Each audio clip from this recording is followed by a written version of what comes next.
ग्रहों के मूल कारकत्व का समझ ले रहस्य धनवान बनने का।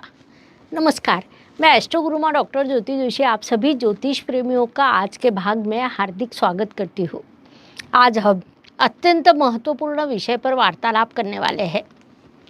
वो विषय है धनवान बनने का रहस्य।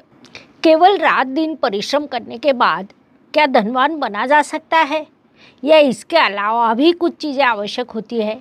इस संदर्भ में हमारा ज्योतिष क्या कहता है, कुंडली में धन देने वाले ग्रह कौन से होते हैं, ऐसे सभी प्रश्नों के उत्तर आज हम प्राप्त करने का प्रयास करेंगे। इसीलिए आज के भाग को अंत तक देखना न भूलें। साथ ही ये शास्त्रीय जानकारी आपको अच्छी लगे तो वीडियो को शेयर अवश्य करें ताकि दूसरों तक पहुंच सके।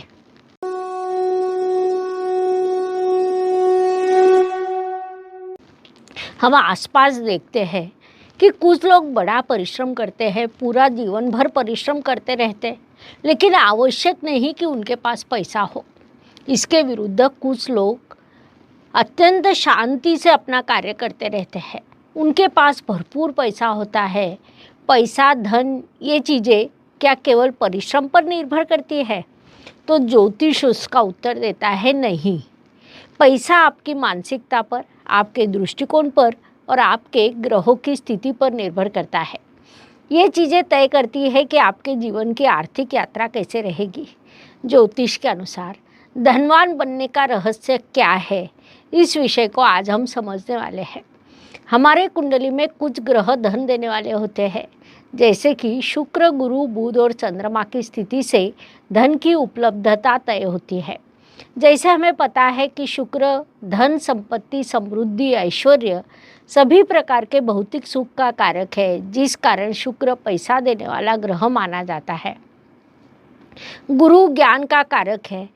आपके पास जो ज्ञान है उसे व्यवहारिक ग्रहों से अर्थात शुक्र और चंद्रमा से सहयोग मिल जाए तो उस ज्ञान के उपयोग से आप जीवन में अर्थार्जन प्राप्त कर सकते हैं। इसीलिए जो अत्यंत बुद्धिमान लोग होते हैं उन्होंने घर की महिलाओं का सुनना चाहिए, क्योंकि शुक्र और चंद्रमा दोनों स्त्री ग्रह है। संक्षेप में गुरु का ज्ञान होने पर वहाँ एक शर्त होती है कि ज्ञानी मनुष्य जब घर की महिलाओं की सलाह लेता है तब भरपूर पैसा कमाता है। तीसरा धन देने वाला ग्रह बुध है। ग्रहों के राजकुमार के रूप में उसकी विशेष पहचान है। व्यापार, व्यवसाय, ये चीज़ें बुध से देखी जाती है, जिस कारण जिनका बुध ग्रह प्रबल होता है वे लोग व्यापार व्यवसाय से पैसा कमाते हैं। बुध की एक विशेषता है, वो पैसा तभी कमा सकता है जब उसे शुक्र और शनि से सहयोग मिलता है। एक समय शुक्र का सहयोग कम प्राप्त हुआ तो चलता है, लेकिन शनि का सहयोग आवश्यक होता है, क्योंकि शनि ग्रह दृढ़ता देता है।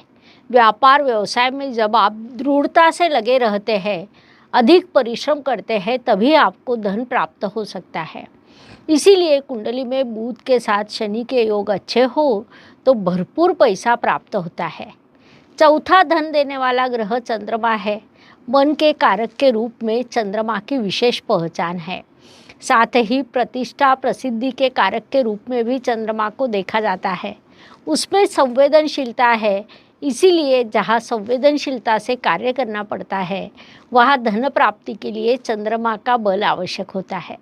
मन का कारक होने के कारण चंद्रमा मानसिक स्थिरता देता है, आकर्षण निर्माण करता है। किसी वस्तु का प्रोडक्शन करना अलग विषय है, लेकिन उसके बाद जब वह प्रोडक्ट मार्केट में आता है तब उसका आकर्षक पैकेजिंग करना अलग होता है।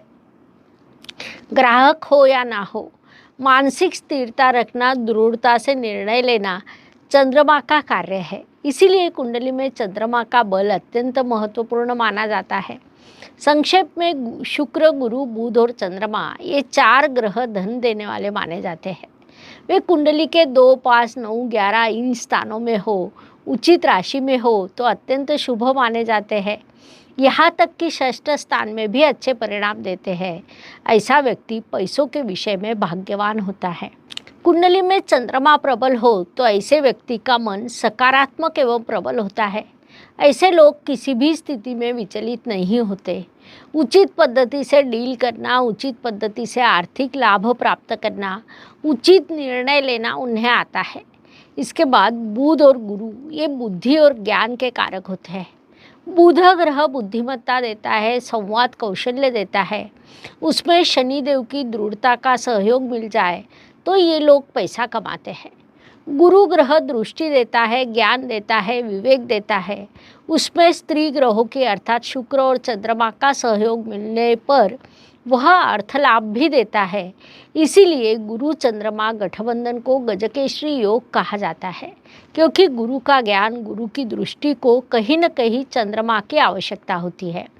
इसीलिए हम रोज के जीवन में देखते हैं कि धनवान लोगों की सफलता के पीछे उनकी पढ़ाई, उनकी निर्णय क्षमता, दृढ़ता, परिश्रम ये चीज़ें होती है। अर्थात चंद्रमा, बुध, शुक्र का सहयोग इसके पीछे होता है। एक और अत्यंत महत्वपूर्ण बात है कि धन देने वाले इन चारों ग्रहों का मूल रूप से 3 ग्रहों का सहयोग लगता है। उसमें पहला ग्रह मंगल है जो साहस देता है, प्रतियोगिता में सफल होने का सामर्थ्य देता है। इसके बाद शनिदेव का सहयोग लगता है, क्योंकि शनिदेव परिश्रम सिखाते हैं, अनुशासन सिखाते हैं, दृढ़ता देते हैं। सूर्यदेव का भी सहयोग लगता है, क्योंकि सूर्यदेव आत्मा कारक है। वहाँ से हमें आत्मविश्वास प्राप्त होता है। अर्थात धन देने वाले ग्रहों को इन 3 ग्रहों से सहयोग प्राप्त हो तो अर्थ प्राप्ति बढ़ती है। इसके बाद छेदन बिंदु अर्थात राहु और केतु महत्वपूर्ण होते हैं। राहु ग्रह भौतिक चीज़ों का आकर्षण देता है, तो केतु तटस्थ भाव को दर्शाता है। व्यावहारिक जीवन में नौकरी या व्यवसाय करते हुए उचित समय पर आर्थिक चीज़ों का महत्व देना, उचित समय पर तटस्थ रहना आवश्यक होता है। इन दोनों का जब आप संतुलन बनाते हैं तब पैसा आपके पास स्वयं चलकर आता है। ज्योतिष में एक और विषय आता है कि धन की देवी लक्ष्मी ही क्यों है, अर्थात स्त्री क्यों है। तो जब हम धन देने वाले ग्रह देखते हैं तो स्त्री ग्रह अर्थात शुक्र और चंद्रमा महत्वपूर्ण होते हैं। इसके बाद ज्ञान देने वाले ग्रह बुध और गुरु भी महत्वपूर्ण होते हैं, लेकिन देवी सरस्वती ज्ञान देने वाली देवी है। बुध और गुरु उसके प्रतीक है, जिस कारण ज्ञान, शांति, सौंदर्य का संयोग जब कुंडली में बनता है तब वास्तव में व्यक्ति धनवान बनता है। इसीलिए पैसा कमाना है तो आपके पास चंद्रमा की शीतलता, शुक्र का सौंदर्य, गुरु की दूरदृष्टि, बुध का कौशल्य, शनि मंगल का कर्तृत्व, रवि ग्रह का दातृत्व हो तो आप अवश्य धनवान बनते हैं। संक्षेप में आपका मन शांत हो, कर्म में सातत्य हो, तब रवि ग्रह शुभ फल देता है और पैसा आपके पास चलकर आता है। ये सृष्टि का नियम है। इन सभी चीज़ों को ध्यान में रखकर हम उचित योजना बना सकते हैं। अर्थात सबसे पहले हमारी कुंडली में कौन से ग्रह प्रबल है, कौन से ग्रह सहयोग करते हैं, इसे समझ ले। उन ग्रहों की शुभता बढ़ाने के लिए क्या किया जा सकता है इसका विचार करें, इसके अनुसार कार्य करें। उसके बाद कुंडली में कौन से ग्रहों का सहयोग कम है, कुंडली में कौन से ग्रह अशुभ है, कौन से ग्रहों का बल कम है, इसे देखें। उनका बल बढ़ाने के लिए हम क्या कर सकते हैं, कौन से उपाय कर सकते हैं, ये भी समझ ले, ताकि उनकी अशुभता कम हो, उचित सहयोग प्राप्त हो। इस प्रकार उचित योजना बनाने पर हम जीवन में भरपूर पैसा कमा सकते हैं, धनवान बन सकते हैं और उसका धन संचय भी कर सकते हैं। ग्रहों के सहयोग से सफल संपन्न जीवन व्यतीत कर सकते हैं। इस विषय में आपका अनुभव, आपके विचार अवश्य कमेंट करें।